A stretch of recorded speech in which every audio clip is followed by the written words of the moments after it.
As problem वाचा. As shown in figure, P and Q are two coaxial conducting loops separated by some distance. When switch S is closed, म्हणजे figure मध्ये open आहे, आता close झाला switch S, current flow होणार. As when switch S closed, a clockwise current IP flows through P. Understood? Induce current IQ through Q. Switch remain closed for a long time. Okay? When S is open, switch open kela, current IQ2 flows through Q. Then direction IQ1 and IQ2 seen from point E विचारले. विचार करा, वाचा, एकदा विचार करा.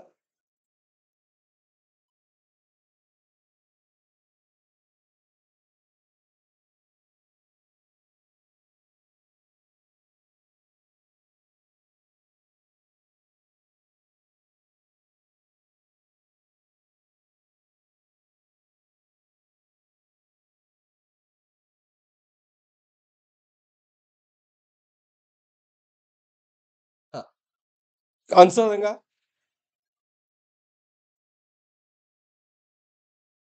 Okay, आता पहिला part बघा.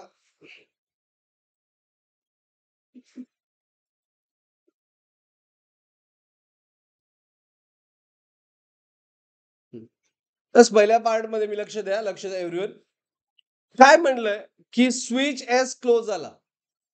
स्विच एस क्लोज झाला, ऐका सगळेजण ऐका व्यवस्थित. स्विच एस क्लोज झाल्यानंतर करंट कुठल्या डिरेक्शन मध्ये आयपी फ्लो होतोय?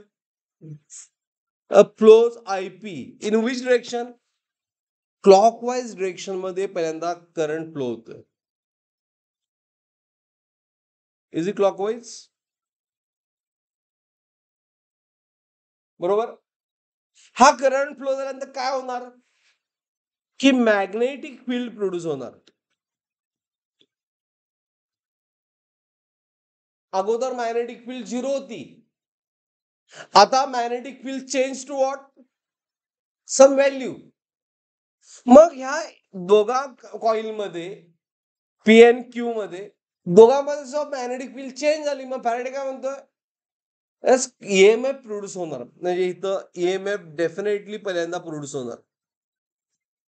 फर्स्ट मध्ये ईएमएफ पहिल्या केसमध्ये. ओके, बघा लक्ष, मी लिंक वाईज तुम्ही लिहावं म्हणून नंतर लिहायसाठी अंडरस्टँडिंग साठी लिहितो. तर कसं आहे बघा, पहिल्यांदा की वेन आयपी म्हणजे पी कॉइल मधला करंट कुठल्या डिरेक्शन मध्ये आहे? क्लॉकवाईज आहे ना. फ्लो झाला, इज इट राईट? बरोबर. हा फ्लो झाल्यानंतर प्रोड्यूस काय झालं? फ्लक्स. बरोबर. हा फ्लक्स चेंज होतोय 0 पासून मॅक्झिमम, आणि हा लिंक झाला कोणाबरोबर? क्यू बरोबर. मग ह्या क्यू मध्ये ईएमएफ प्रोड्यूस झाला बाय फॅरेडे. बरोबर. बट हा ईएमएफ सर्क्युलेट करंट करणार, तो काय करणार? लेन्स म्हणतोय it will oppose cause. Lenz law नंतर मुळे हा आयक्यू कुठल्या डिरेक्शन मध्ये पाहिजे? कॉजच्या अपोजिट. कॉज काय? IP clockwise. मग आयक्यू काय पाहिजे? अँटी क्लॉकवाईज पाहिजे.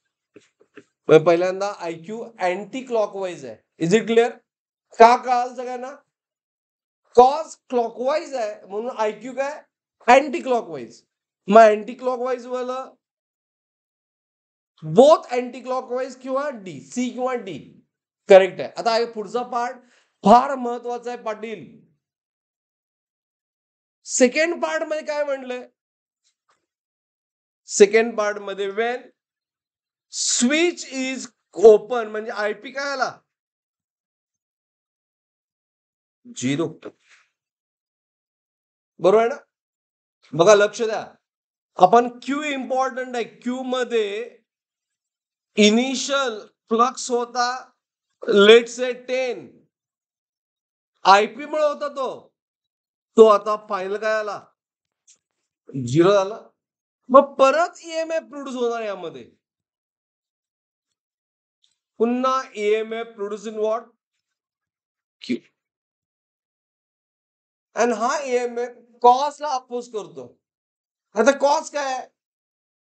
हा करंट आय पी डिक्रीज वाला 0 हा क्लॉज आहे.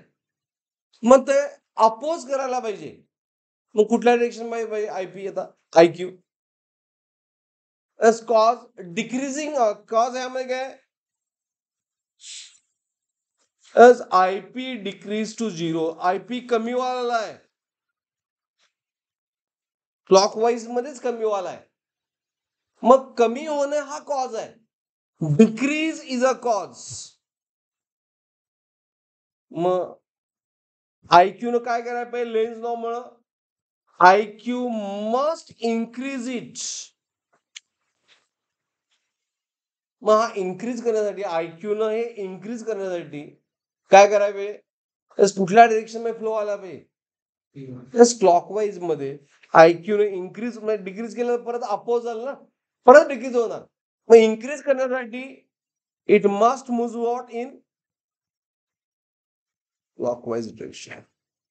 ओके. आणि त्यामुळे ऑप्शन कुठलं यायचं? फास्ट थिंकिंग काय की हा क्लॉकवाईज आहे तर हा डेफिनेटली पहिल्यांदा काय असणार? Anti clockwise. हे फास्ट थिंकिंग. हा करंट आयपी 0 झाला, हा डिक्रीज झाला 0, त्यामुळे पुन्हा इन्क्रीज होण्यासाठी as this Q must send current in what? Opposite of that. That's why option is what? Clockwise. Clear? Getting everyone? घ्या डी ऑप्शन. तुम्ही कसं लिहिणार बघा.